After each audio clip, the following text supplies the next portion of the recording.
She didn't cry. She didn't scream. At 61, Melinda Gates picked up the phone and called a divorce lawyer. Not one, several.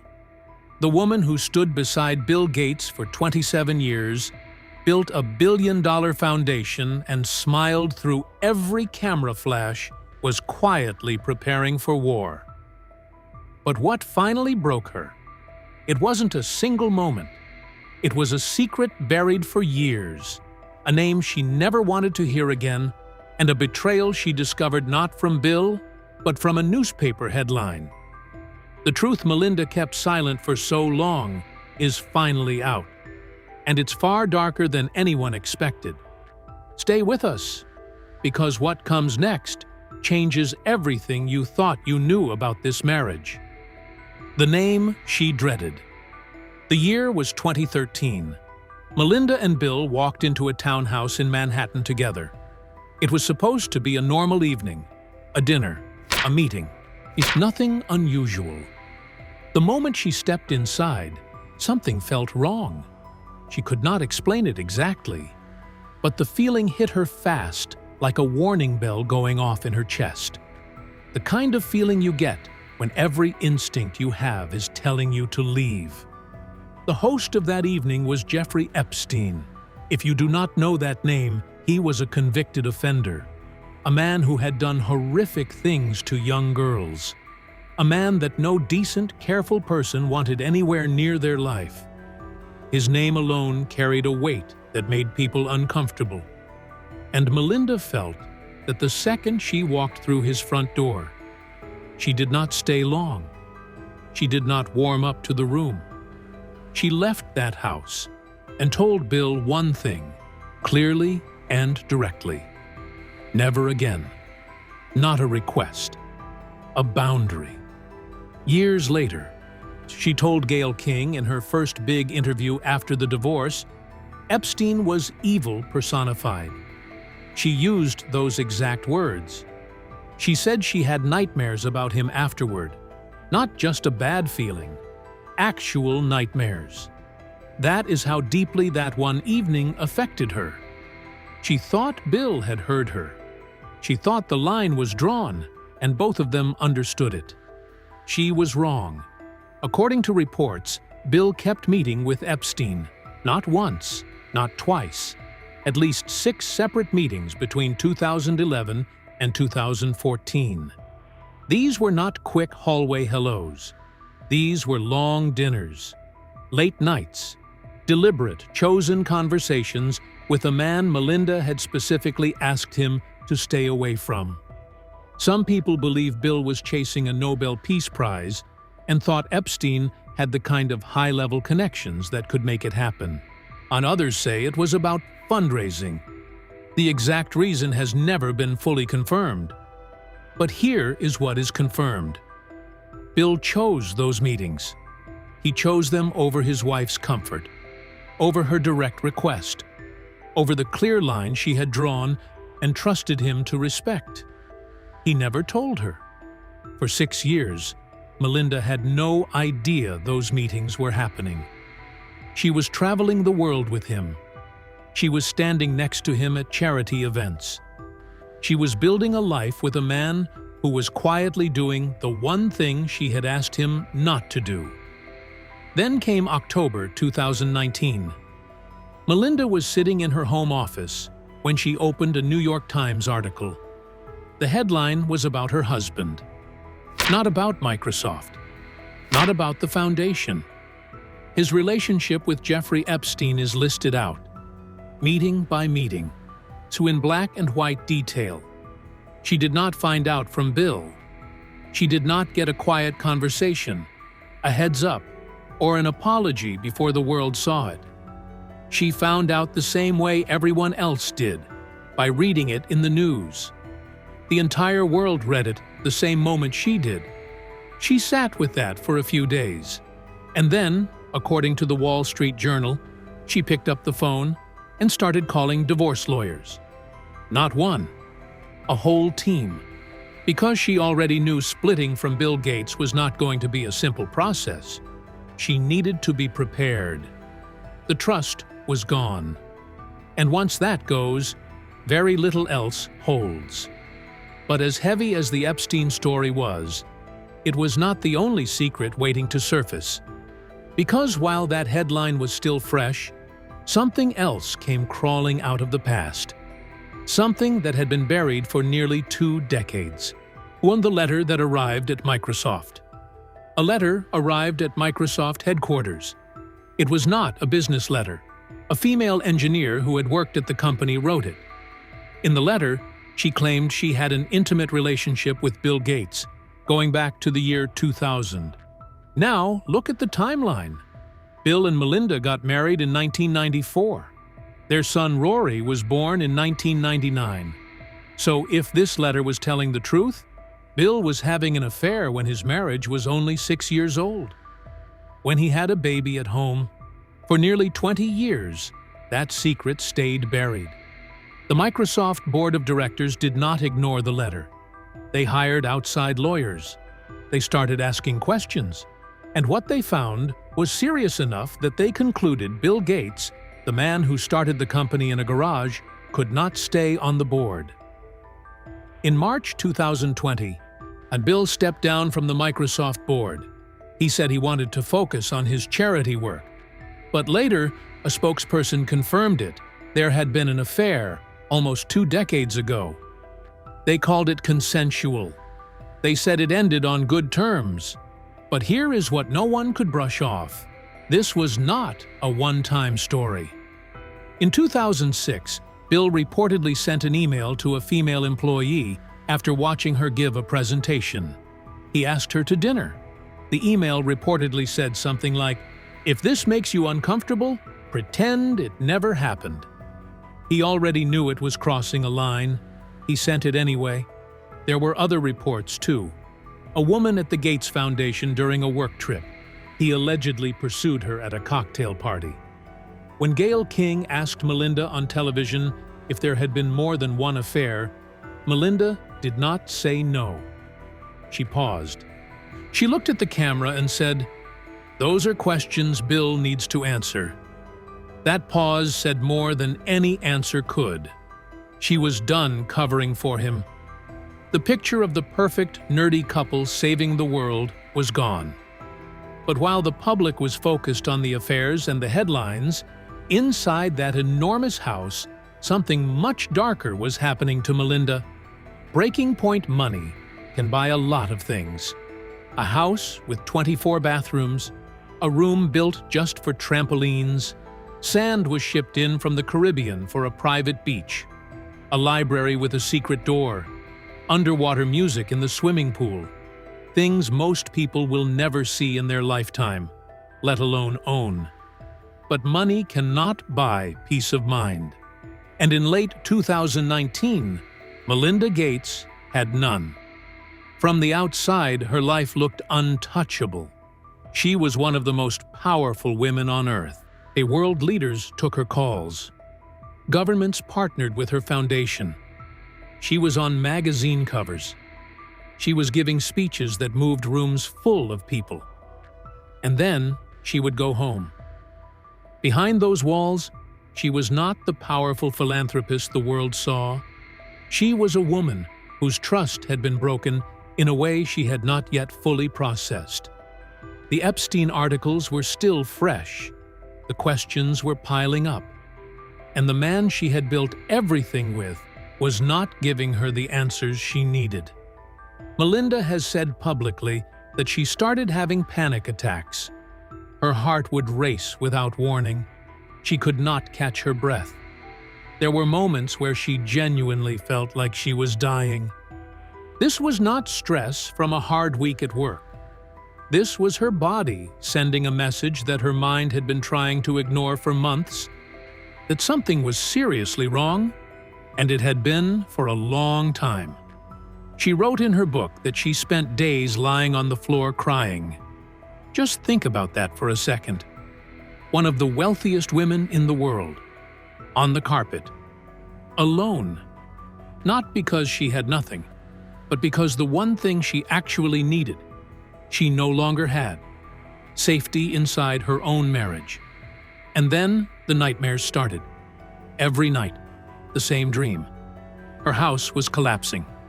Sometimes the roof gave way first. Sometimes the walls just crumbled inward. She would wake up shaken, only to fall back into the same dream again. She did not need a therapist to decode that one. The home she had spent 27 years building, not the physical house, but the marriage, the family, the foundation of her entire adult life, was falling apart. Her subconscious had already accepted what her waking mind was still fighting.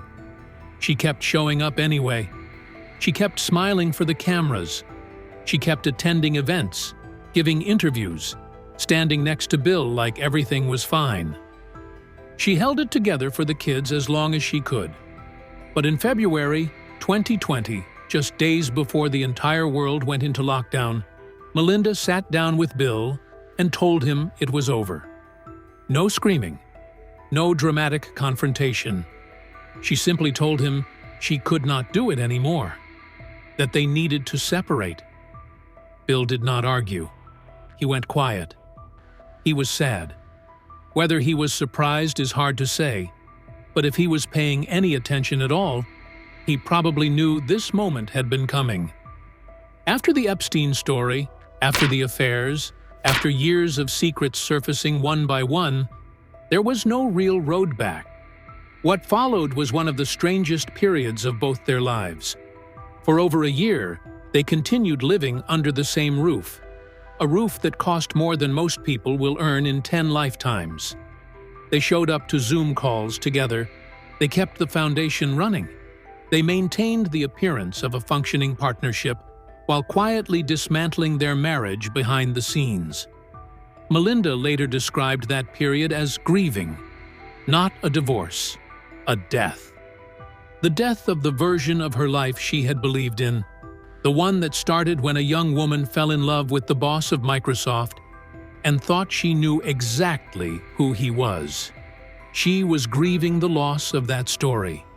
And when the grief finally settled, what came next involved numbers so large they barely feel real. Dividing $130 billion. Most divorces argue over a car, a television. Who keeps the apartment? Who gets the dog? When Bill and Melinda Gates divorced, they had to divide $130 billion. Let that number sit for a moment. $130 billion. That is more than the entire annual economy of some countries. It is more than the GDP of nations that house millions of people. It is a number so large that even saying it out loud does not fully capture what it means. And every single dollar had to go somewhere. They needed entire armies of lawyers, accountants, and financial advisors just to figure out where to begin. This was not a divorce you could settle over a weekend. This was a years-long financial operation. On the day they announced the split, May 3, 2021, Bill did not wait. That same afternoon, he transferred stocks worth $2.4 billion directly into Melinda's account. Not a check, not a promise. The stocks moved that day. She received shares in a major railroad company and a significant stake in a large Coca-Cola bottling operation. For most people, either of those alone would be a life-changing amount of money. For Melinda, that was just the opening transfer. Over the weeks and months that followed, billions more shifted between accounts as teams of advisors worked through the details. Then came the real estate problem. Their primary home in Seattle is valued at roughly $130 million. It has a library with a hidden door built into the shelves. It has a swimming pool where music plays underwater. These are not exaggerations. This is just the main house. Beyond that, they owned horse ranches in Florida and California, specifically maintained for their daughter Jennifer, who competes professionally in equestrian sport. Or there was a beach house. Multiple properties are scattered across different states. Each one had to be individually appraised, discussed, and assigned. And then there is the farmland. Bill Gates is the single largest private owner of farmland in the United States. Across multiple states, his agricultural holdings stretch further than most people can picture. Sorting through that portfolio alone consumed a significant amount of time and legal energy. But the hardest conversation was not about land or stocks or beach houses. The Bill and Melinda Gates Foundation is one of the most powerful philanthropic organizations ever built. It has committed roughly $50 billion toward fighting infectious disease, poverty, and inequality across the world. Both of them poured decades of their lives into it. And it was not just a charity, it was, in many ways, the shared purpose that had kept them connected even when other things were fraying. After the divorce, they tried to keep that partnership alive. They agreed to a 2-year trial, staying on as co-chairs, continuing the work, seeing if they could function as colleagues even when they were no longer husband and wife. It did not work. Sitting across from your ex-husband in board meetings, making joint decisions, representing a shared vision when the personal reality underneath it had completely collapsed. It sounds manageable from the outside. It was not. In June 2024, Melinda announced she was leaving the foundation permanently. Her departure did not come empty-handed. She walked away with $12.5 billion of her own money, fully hers, no strings attached, but to direct toward the causes she cares about most. No board approval needed, no compromise, no checking in with anyone. She called it being totally free. And looking at where she was just a few years earlier on the floor, having nightmares, holding a marriage together that was quietly destroying her, those 3 words carried more weight than any dollar amount. Who is Melinda French Gates? If you watched Melinda Gates on The Late Show with Stephen Colbert in April 2025, you would not recognize the woman from those dark months. She walked out looking different, sounding different.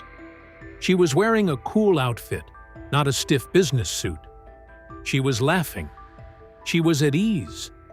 She had written a book called The Next Day. It was already flying off the shelves. She was not Bill's ex-wife anymore.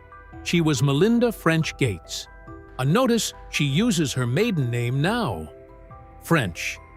That is not by accident. That is a statement. She is now directing her $12.5 billion toward the causes she actually cares about most: women, families, and the people who have been left behind. She does not have to sit across a table from Bill to get things done. She does not have to smile next to someone who kept secrets from her. She does not have to protect a reputation that was never really hers to carry. For 27 years, Melinda Gates stood beside one of the most powerful men on earth. She helped run a foundation that saved millions of lives. She raised 3 children. She smiled through a marriage that, behind closed doors, was quietly breaking her. And when she finally had enough, she did not explode. She did not go to the press. She did not go on Twitter. She picked up the phone, and she called her lawyers, and she planned very carefully. That, more than anything, tells you who Melinda French Gates actually is. Not the woman standing next to the genius, not the quiet partner, not the one who kept the smile going. She is the woman who walked away on her own terms, and she has not looked back. Melinda Gates had everything the world says you should want: money, power, a husband the world admired, a foundation that was changing lives. And yet behind those walls, she was on the floor, crying, alone, having nightmares that her home was falling apart. It was. But she got up.